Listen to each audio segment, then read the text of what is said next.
कृष्णाय कृष्ण भगताय तद्भगताय नमो नमः। वाञ्छाकल्पतरुभ्यश्च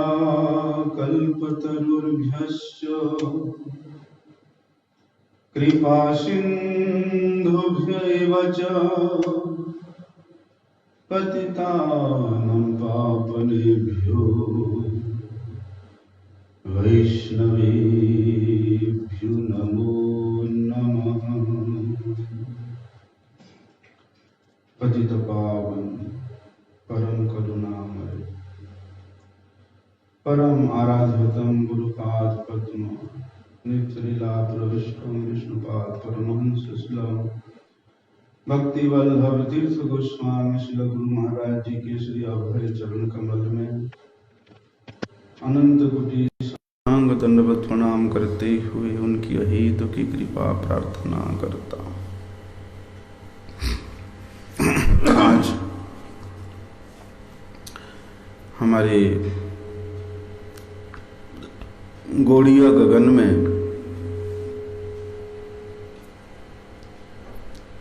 जिन्होंने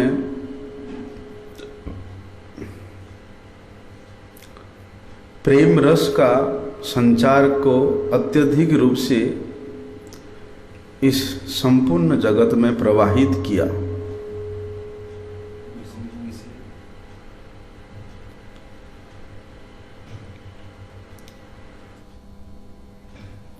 नित्य लीला प्रविष्ट अष्टोत्तर शतश्री श्रीमत्शिल भक्ति वेदांत नारायण गोस्वामी महाराज, उनकी आज शतवार्षिकी प्रकट तिथि महामहोत्सव मनाया जा रहा है।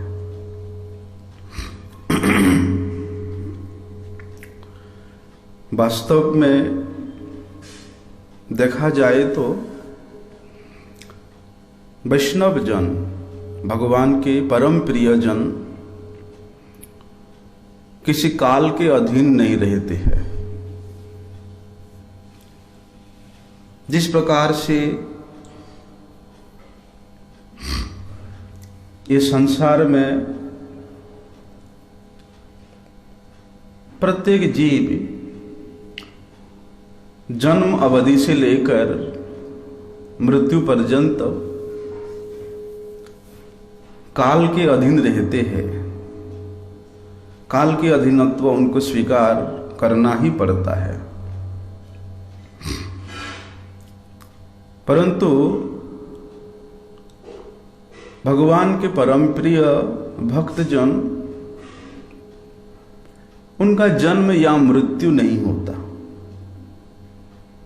जिस प्रकार से स्वयं भगवान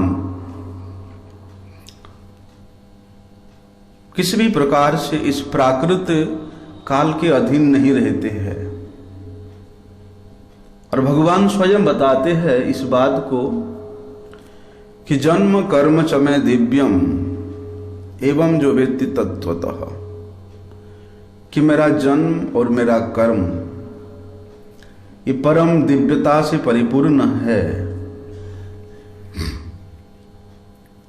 उसी प्रकार तत् अभिन्न प्रकाश विग्रह श्री गुरुदेव, उनके भी जन्म अर्थात प्रकट और तिरोभाव, तिरोहित होना, ये भी परम दिव्यता से परिपूर्ण है। किसी काल के अधीन होकर के वे तिरोहित नहीं होते, या किसी काल के अधीन होकर के वे प्रकट नहीं होते।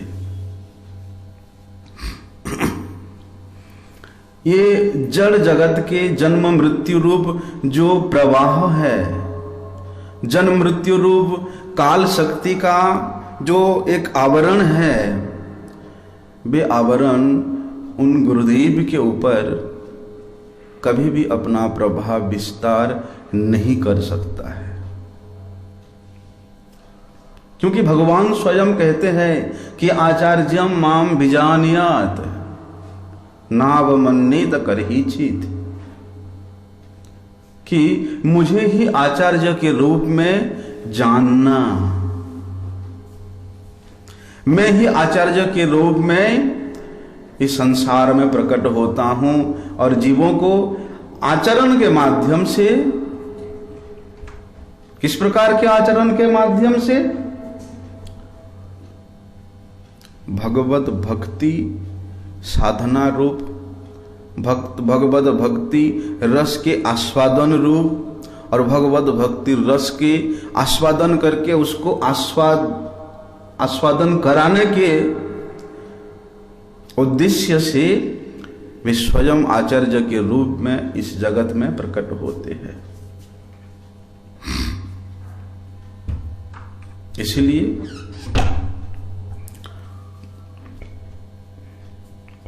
भगवान जिस प्रकार विषय विग्रह के रूप में, अप्राकृत विषय विग्रह के रूप में भगवान इसे प्रपंच में अवतरण लीला करते हैं। कहां से? अप्रपंच जगत से, अर्थात नित्य गोलोक धाम से भगवान इसे प्रपंच जगत में अवतरण लीला करते हैं। तो उसको क्या कहते हैं? आविर्भाव कहते हैं। और जब इस प्रपंच को परिहार करके, परित्याग करके वे प्रपंचातीत, प्रपंच अतीत श्री गोलोक वैकुंठ धाम को विजय करते हैं,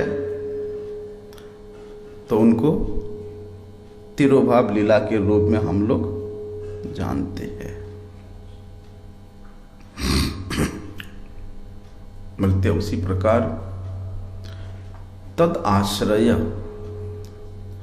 उनके ही आश्रय विग्रह भगवत स्वरूप कौन है? श्री गुरुदेव आचार्य। वे भी इस प्रपंच में आगमन करना और प्रपंच को परिहार पूर्वक वे जब नित्य लीला में प्रवेश करते हैं, उसी को प्रकट लीला और प्रकट लीला या आविर्भाव या तिरोभाव के रूप में हम लोग जानते हैं। परंतु वास्तव में भगवान जिस प्रकार से नित्य वस्तु है, नित्य प्रकट वस्तु है, उसी प्रकार श्री गुरुदेव भी नित्य प्रकट वस्तु है। वे तो कृपा करने के लिए इस जगत के जीवों को इतना समय का अवधि लेकर के वे यहां कृपा का वितरण करते हैं। अगर वे प्रकट, नित्य प्रकट वस्तु नहीं होते तो उनके अप्रकट होने के बाद भी उनके आविर्भाव तिथि, उनके तिरोभाव तिथि या उनके शतवर्ष पूर्ति उत्सव क्यों मनाया जाता? वे नित्य है, नित्य प्रकट है। वे तो कृपा करके इस जगत के जो प्रापंचिक लोग हैं,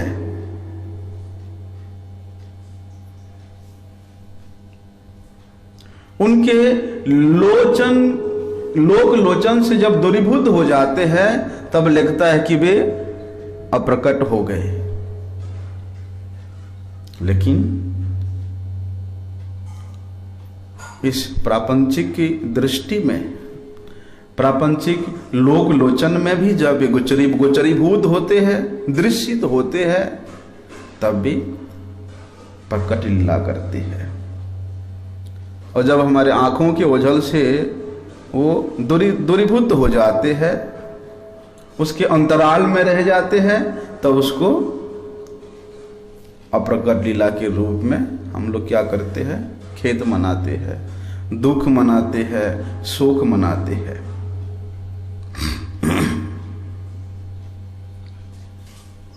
लेकिन भगवान के नित्य पार्षद जन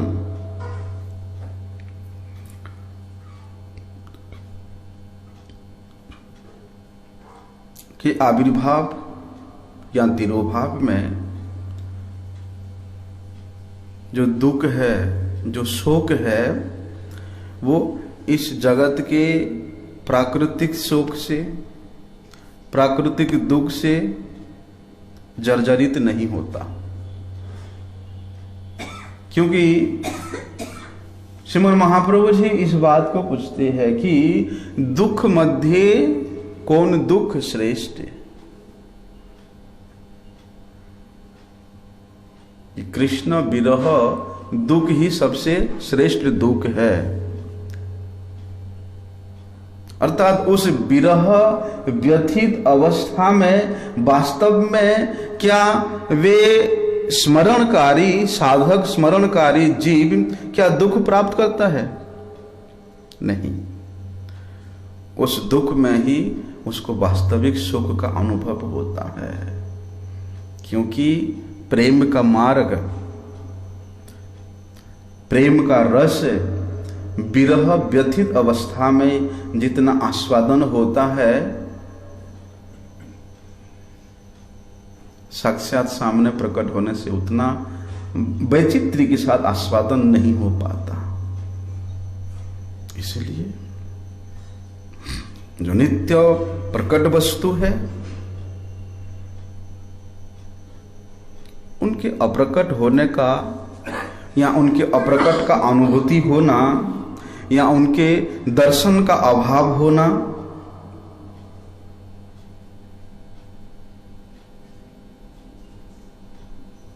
ये कोई साधारण बात नहीं है। ये संसार के लोग, संसार के जीव जब शरीर छोड़ते हैं, मृत्यु को प्राप्त करते हैं, उस प्राकृत दुख शोक के जैसे उस अप्राकृत शोक नहीं है। उस अप्राकृत शोक में, उस अप्राकृत दुख में, उस अप्राकृत खेत में तो वास्तविक आनंद है। इसलिए गुरुजन अप्रकट होने के बाद भी वर्षों तक, हजारों वर्षों तक उनके अप्रकट तिथि को बड़े ही धूमधाम से मनाया जाता है। उनके प्रकट तिथि को बड़े ही धूमधाम से मनाया जाता है। और विशेष रूप से जब शतवार्षिक उत्सव होता है, शतवार्षिक में प्रकट उत्सव भी होता है और अप्रकट उत्सव भी होता है। दोनों में किसी प्रकार का भेद नहीं है। विरह व्यथित अवस्था में वे जब अप्रकटित होते हैं तो उस विरह रूप रस का अपने आश्रित जनों को आस्वादन कराते हैं। और प्रकट स्थिति में तो वे नित्य स्वयं उस रस का आस्वादन करते हुए आश्रितों को भी आस्वादन कराते हैं। श्री नारायण गोस्वामी महाराज जी वास्तव में उनके चरित्र, उनके गुरुता, उनके वैष्णवता, उनके विरह कातरता, उनके उस अप्राकृत रस को आस्वादन करने का चातुरता एक महापुरुष के व्यक्तित्व को प्रदर्शित कराता है।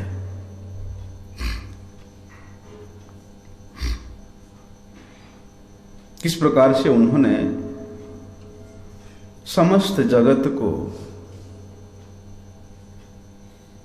एक सूत्र में बांध दिया, प्रेम के सूत्र में बांध दिया, भक्ति के सूत्र में बांध दिया। वे कभी विचार नहीं किए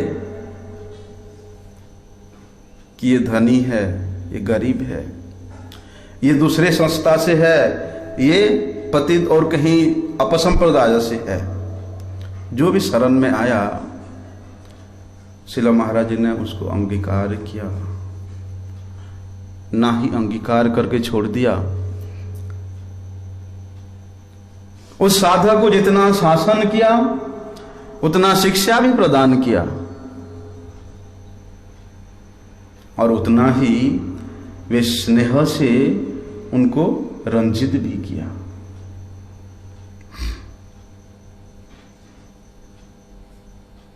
इसलिए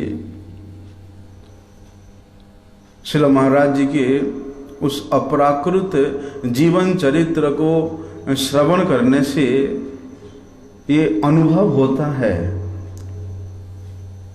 कि वास्तव में शिला महाराज जी का हृदय परम करुणा से अविसिंचित था। वे स्वयं उस रस का आस्वादन करते। कौन रस का? उन्नत उज्जवल रस का। और अपने आश्रितों को भी उस रस का आस्वादन कराने में वे कभी संकोच नहीं किए। यही तो महावदान्यता है। जिस प्रकार श्रीमन महाप्रभु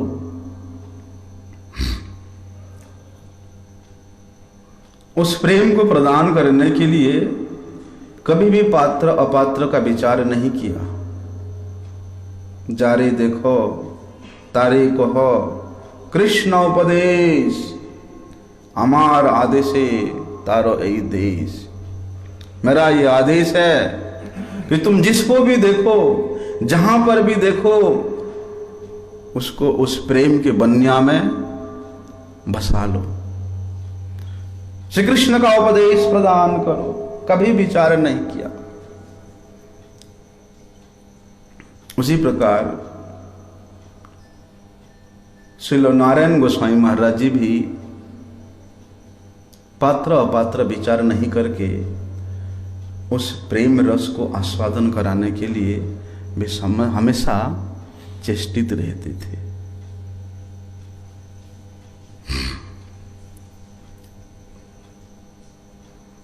बताते हैं भगवान के जो परम प्रिय नित्य जन होते हैं, आचार्य गण होते हैं, गुरुजन होते हैं, उनके गुणों को, उनके व्यक्तित्व को कभी भी कोई माप नहीं सकता।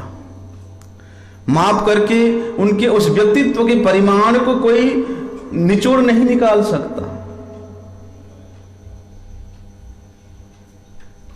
ये संभव हो सकता है प्रयास करने से कि सागर, महासागर की गंभीरता को माप करके उसका परिमाण निकाल दिया जा सकता है। उस महासागर के अंतराल में कहां हीरे मोती माणिक्य छिपा हुआ है, उसको भी ढूंढ के निकाला जा सकता है। लेकिन भगवान के परम प्रियजन गुरुजनों के व्यक्तित्व को, उनके महापुरुषोचित आदर्श को किसी मापदंड के द्वारा कभी नहीं माप सकते हैं। जिस प्रकार से भगवान के अनंत गुण है और उन अनंत गुणों को अनंत काल से अनंत देव नित्य निरंतर गान कर रहे हैं, लेकिन कभी भी उन भगवत गुणों का था नहीं पा सकते हैं। उसी प्रकार भगवत प्रिय जन गुरुजनों के व्यक्तित्व को, उनके आदर्श को कोई माप नहीं सकता। श्रील कृष्णदास कविराज गोस्वामी जी के रस समुद्र में श्रील जीव गोस्वामी जी का सिद्धांत रूप तरंग जब उच्छ्वसित होती है, उद्वेलित होती है, तो उस रस समुद्र में सिद्धांत रूप तरंग आपस में जब एक दूसरे से मिलन होते हैं, एक दूसरे के साथ जब अभिरंजित होती है, जब एक दूसरे के साथ वे शोभायमान होते हैं, तो उसके घर्षण के द्वारा वहीं मोती निकलता है, माणिक्य निकलता है। क्या है वो? वे है भक्ति की रस, प्रेम के रस। और इसलिए नारायण गोस्वामी महाराज जी ने उन रस को उन ग्रंथों के माध्यम से निचोड़ करके वे इस जनमानस को उस रस में आप्लावित किया अपने ग्रंथों के माध्यम से। विशेष रूप से श्रील रूप गोस्वामी जी के, श्रील रघुनाथ गोस्वामी जी के, श्रील विश्वनाथ चक्रवर्ती पाद जी के जो संस्कृत के मूल ग्रंथ है, उन ग्रंथों को उन्होंने बड़े ही सुगम्य भाषा से, सहज सुबोध्य भाषा से उन्होंने हिंदी में अनुवाद करके प्रत्येक जनमानस के हृदय तक पहुंचाया। ऐसा श्रील महाराज जी।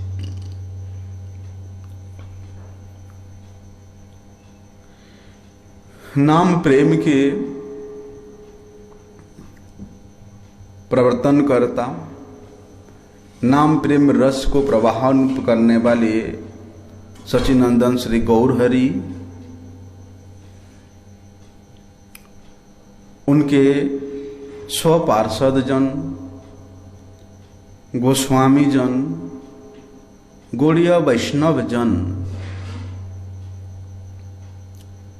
जिस धारा से स्वयं उस रस को आस्वादन किया, उसी शिक्षा को, उसी गौर सुंदर के शिक्षा को प्रत्येक जनमानस के हृदय तक श्रीमान नारायण गोस्वामी महाराज जी ने पहुंचाया और श्रीमान महाप्रभु जी के वासस्थान बना दिया प्रत्येक जीव के हृदय को।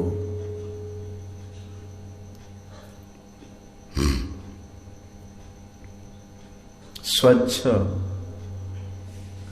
उच्छ्वसित परम रसिक ब्रज रस में आप्लावित मंजरी भाव को आस्वादन करने वाले श्रील महाराज जी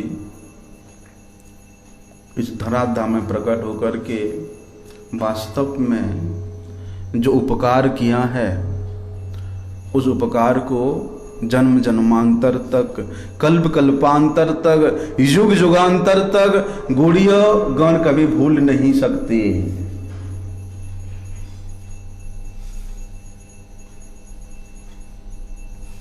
ऐसा अवदान, ऐसा पर उपकारी, ऐसा दूसरे के दुख को समझ करके उसको दुख को दूरीभूत करने का प्रयास श्रील महाराज जी ने अपनी दया के द्वारा दिखाया, अपनी करुणा के द्वारा दिखाया। इसलिए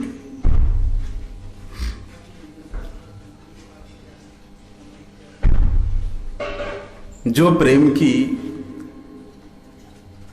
अनुभूति वास्तव में विरह के साथ होता है,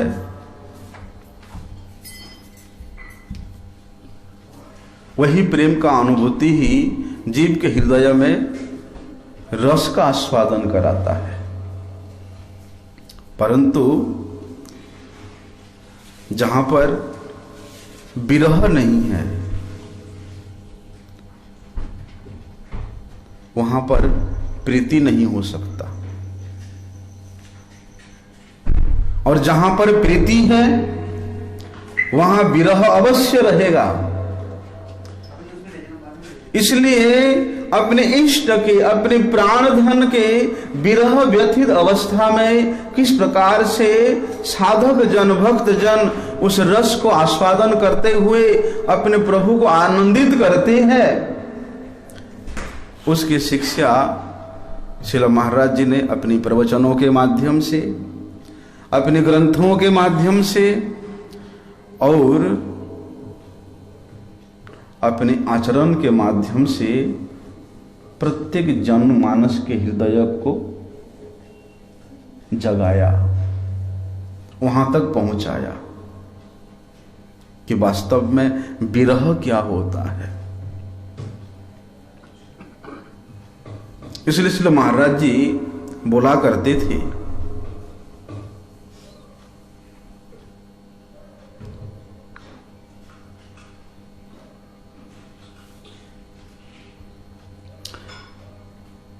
कि विरह के द्वारा ही जो अपूर्व भाव का उदय होता है, वही अपूर्व भाव ही जीव को श्री कृष्ण पाद पद्म तक पहुंचा देता था।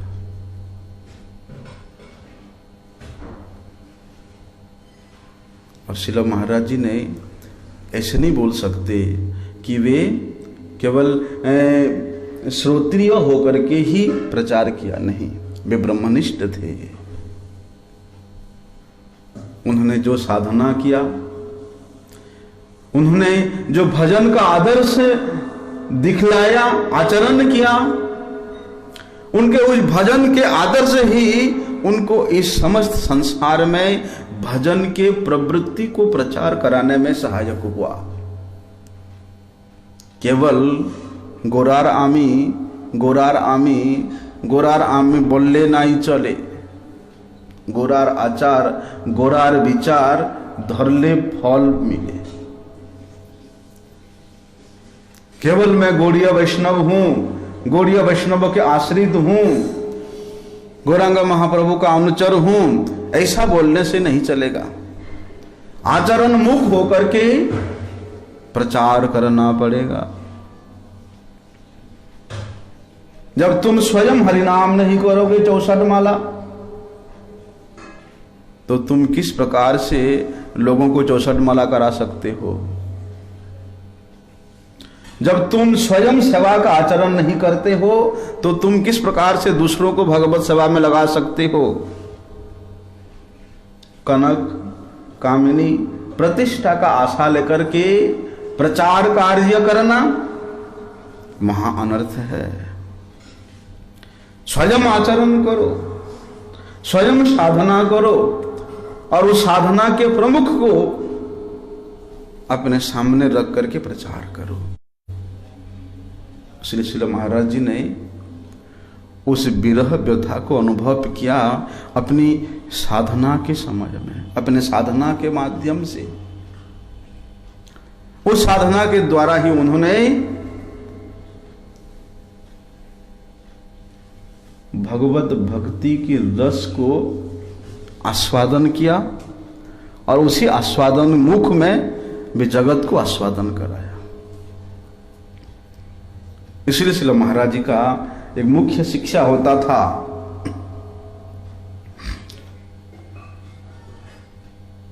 कि सर्वशक्तिमान श्री भगवान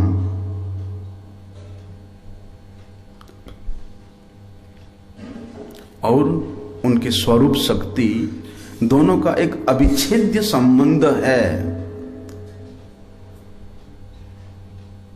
बताते ना, शक्ति शक्ति मतोर अभेद। शक्तिमान और शक्ति दोनों अभेद है, दोनों में अविच्छेद्य संबंध है। इसलिए स्वयं भगवान वे शक्तिमान है, तो उनके परम प्रिय आचार्य वे उनकी शक्ति है। उस भगवत शक्ति से संचारित होकर के उस संचारित शक्ति को वही शक्ति ही इस जगत में बांटते हैं। और वास्तव में श्रील महाराज जी उस भगवत शक्ति को, उस शक्तिमान के शक्ति को प्राप्त किया था। अन्यथा इस प्रकार का प्रचार कार्य कौन कर सकता है? वे आचरण में आचरित होकर के प्रचार किया है।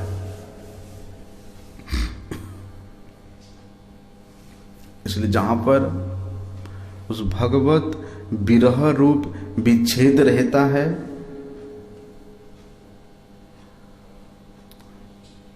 उस भगवत विरह रूप दुख रहता है, जहां पर उस भगवत विरह रूप प्रीति रहता है, वहीं पर ही भगवान की अघटन घटन पटी ऐसी शक्ति क्या करता है, उस विरह में भी उसको मिलन कराता है, उस विरह में भी उसको मिलन का सुख आस्वादन कराता है। इसलिए श्रील महाराज जी का एक प्रमुख शिक्षा था कि कृष्ण विरह में विरहित होने के लिए अपने हृदय को प्रस्तुत करो। रोना, जन्म से लेकर बुढ़ापे तक रोते हैं, मृत्यु तक रोते हैं। कभी किसी के मृत्यु होने पे रोते हैं, कभी किसी का धन खो जाने पे रोते हैं, कभी किसी के पुत्र वियोग में रोते हैं, तो कभी किसी दैवीय दुर्घटना के कारण रोते हैं। लेकिन वो रोना कभी नहीं रुआ। वास्तव में जो रोना हमको रोना चाहिए था, अगर वो रोना जीवन में एक बार भी आ जाए तो तमाम जन्मों के रोना धोना सब एक बार में ही मिट जाए। वो है विरह, वही है प्रीति, और वही रोना केवल उस विरह व्यथित अवस्था में ही आता है। और जिसका उस नंदन के प्रति प्रीति है, प्रेम है, वही ही उस विरह रूपी धन के धनी है। इसलिए अपने हृदय को उस विरह विरह व्यथा को विरह व्यथा में तापित करने के लिए प्रस्तुत करो, उसके लिए प्रयास करो।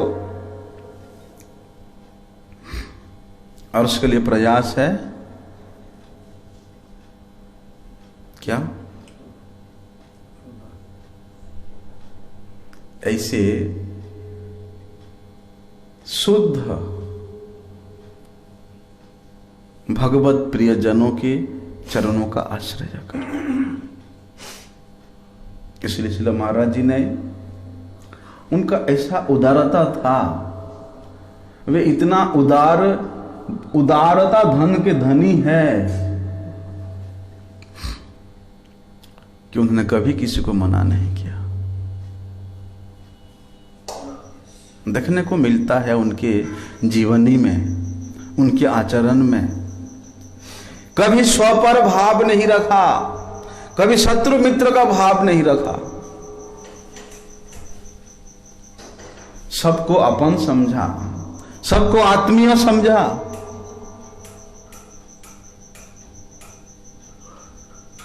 और उस आत्मीयता ज्ञान से उन्होंने सबको स्नेह किया, शासन किया, शिक्षा प्रदान किया। ऐसा श्रील महाराज जी। प्रायः श्रील महाराज जी अपने प्रवचनों के माध्यम से बोला करते थे कि ये जो प्रेम कल्पतरु का लता है, इसका प्रथम अंकुर श्री माधवेंद्र पुरीपाद जी है।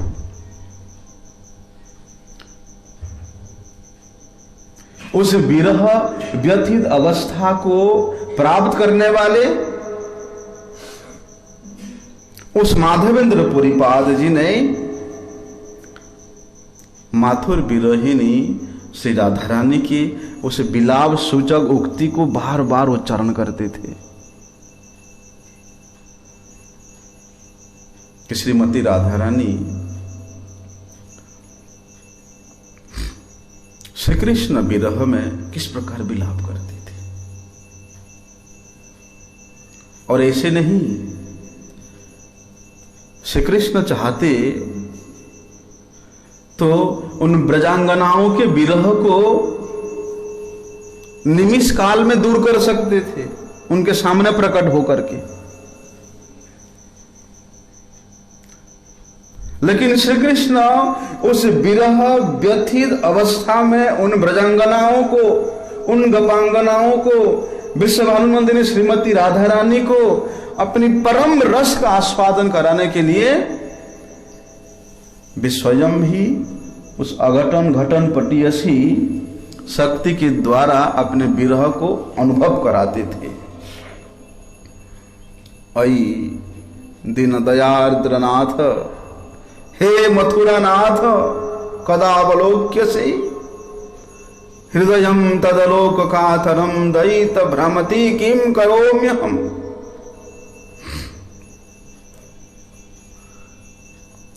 श्रीमती राधा रानी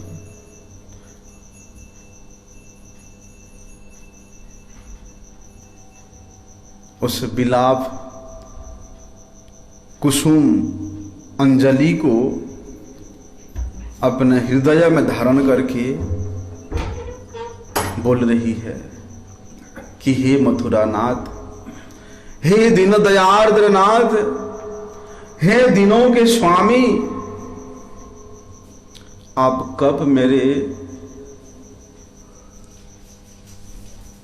लोक लक्षण में आएंगे? आप कब मेरे दृष्टि पथ के पथिक होंगे? आपके बिना हृदय तदलोक कातरम, हे दयित, हे प्रिय, आपके बिना मेरा हृदय फटे जा रहा है। किम करोम्य हम, किम कर्तव्यम विमुढ़, मैं क्या करूं, कुछ नहीं समझ पा रहा हूं। तो उस महाभाव में व्यथित होकर के श्रीमती राधा रानी उस महाप्रेम को, उस महाप्रेम के रस को आस्वादन करती थी। इसलिए उस विरह व्यथा को किसी ना किसी प्रकार से शुद्ध वैष्णव, उसको बंद कर दो दरवाजा ना, इधर से लोग खोल देते बात। किसी प्रकार से उस विरह व्यथा को, उस विरहित अवस्था को, उस विरहिणी अवस्था को प्राप्त होने के लिए श्री महाराज जी ने स्वयं जिस प्रकार से उसको प्राप्त किया और आस्वादन किया, अपने आश्रित जनों को उस विरह व्यथा को आस्वादन कराने के लिए उन्होंने हमेशा प्रयास किया। ऐसा श्री महाराज। इसलिए एक साधक के लिए, एक भक्ति पथ में अग्रगामी भक्त के लिए उस कृष्ण विच्छित रूप भाव स्वाभाविक रूप से उसके हृदय में प्रकट होगा। और उस भाव को प्रकट कराने के लिए श्री महाराज जी ने प्रयास किया। क्यों?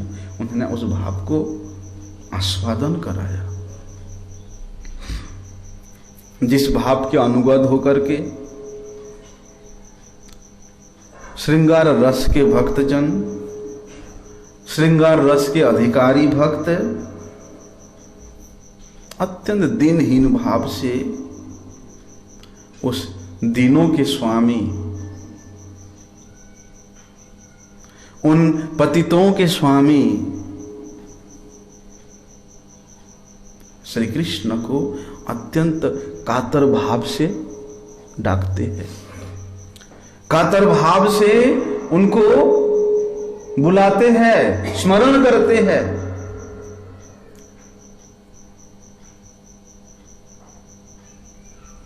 इसलिए जब तक शुद्ध भक्तों के संग प्राप्त नहीं करेंगे तब तक उस कातर भाव में उस कातर नाथ को बुलाना असंभव है।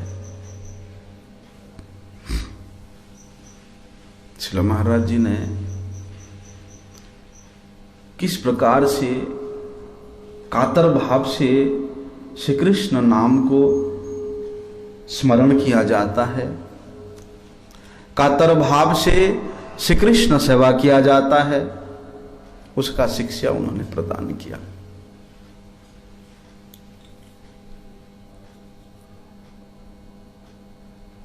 वास्तव में श्रील महाराज जी का इस धराधाम में प्रकट होना और आज उनकी शतवार्षिकी प्रकट उत्सव उन प्रत्येक उनके आश्रित जन ही क्यों, अनाश्रित जन भी आज उसको दर्शन कर रहे हैं।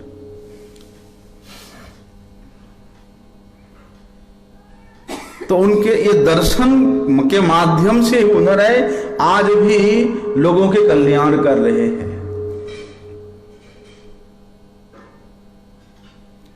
उनके स्मरण के माध्यम से आज भी लोगों को कल्याण कर रहे हैं। जितना विपुल भाव से, विशाल भाव से उनके उस जन्म शतवार्षिकी को मनाया जा रहा है, वास्तव में बड़े ही उल्लेख योग्य है।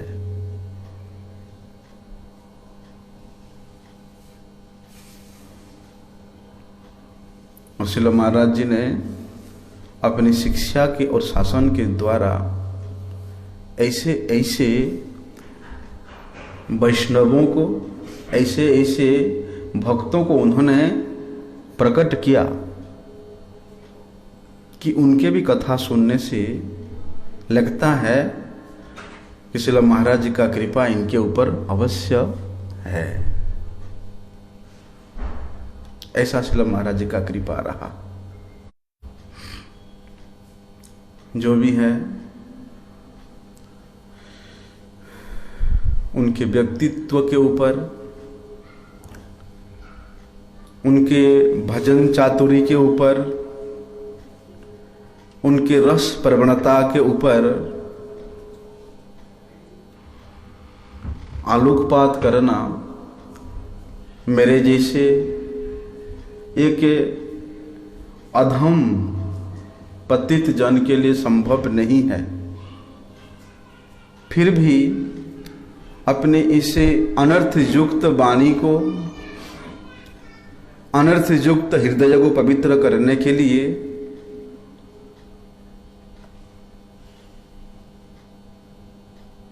जितना कुछ सामर्थ्य उनके गुणगान करने में प्रवृत्त हुआ। इसलिए हे वैष्णव ठाकुर, हे गुरुवाभिन्न आचार्य,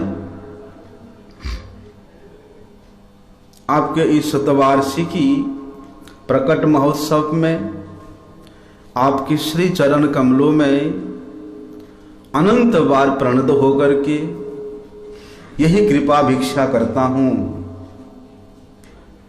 कि जिस प्रकार से आपने उस उन्नत उज्जवल रस को आस्वादन करके अपने आश्रितों को आस्वादन कराया, कृपा करके इस अधम को भी उस रस का एक कण आस्वादन कराने का कृपा करे। वांछा कल्पतरुर्भ्यश्च कृपा सिंधुभ्यैव च पतितानां पावनेभ्यो वैष्णवेभ्यो नमः।